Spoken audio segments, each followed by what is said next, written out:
Kementerian Kesehatan Kemenkes meminta seluruh apotek untuk menghentikan sementara penjualan obat cair seperti paracetamol sirup ataupun jenis obat sirup lainnya karena dicurigai menjadi penyebab utama kasus gagal ginjal akut misterius pada anak.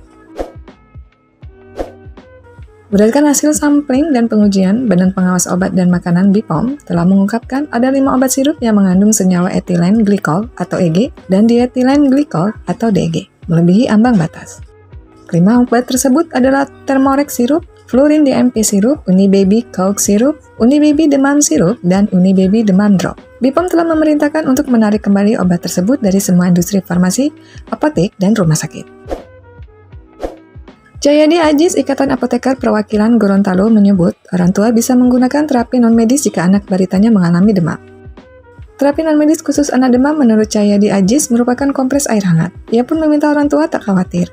Namun jika sakit berlanjut, ia menyarankan untuk segera menemui dokter ataupun meminta apoteker meresepkan obat paracetamol non-sirup yaitu sediaan puyer.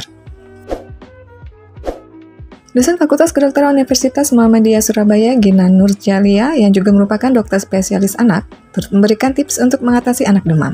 Apabila suhu anak di atas 37,5 derajat Celcius, kompres anak dengan air hangat pada bagian lipat ketiak dan lipat selangkangan selama 10 hingga 15 menit untuk membantu menurunkan demam. Lakukan secara berkala selang 30 hingga 45 menit. Gunakan pakaian dan selimut yang tipis. Pakaian yang terlalu tebal beresiko menaikkan suhu tubuh buah hati Anda. Atur suhu ruangan senyaman mungkin dan tidak terlalu panas. Buka jendela kamar agar sirkulasi udara cukup baik dan suhu ruangan tetap terjaga. Cukupi kebutuhan cairan dengan minum.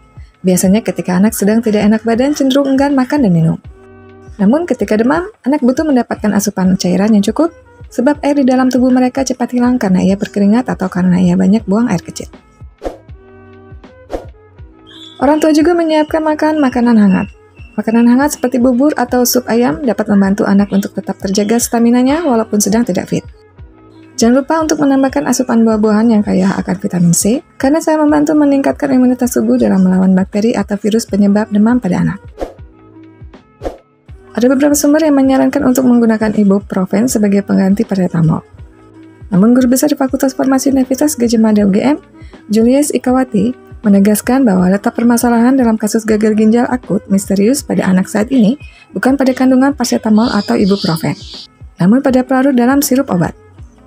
Pelarut tersebut yaitu ethylene glycol atau EG dan diethylene glycol atau DEG. Sehingga masyarakat diminta untuk menghindari segala sirup obat sementara waktu, termasuk ibuprofen yang dalam bentuk sirup. Sementara penyidikan terus berjalan oleh Kementerian Kesehatan dan BPOM, masyarakat dianjurkan untuk selalu berkonsultasi kepada dokter atau tenaga kesehatan sebelum memberikan obat khusus kepada anak. Demikian pembahasan kali ini, semoga info ini bermanfaat. Bila ada yang ingin disampaikan, bisa tulis di kolom komentar. Info yang kami berikan telah melalui validitas informasi kesehatan yang aktual dengan pendekatan ilmiah, direview tenaga ahli dan dokter. Jangan sampai Anda melewatkan info kesehatan yang krusial dan mungkin dapat menyelamatkan keluarga dan teman kita. Jangan lupa subscribe dan nyalakan lonceng notifikasi agar tidak ketinggalan info dari Halo Sehat.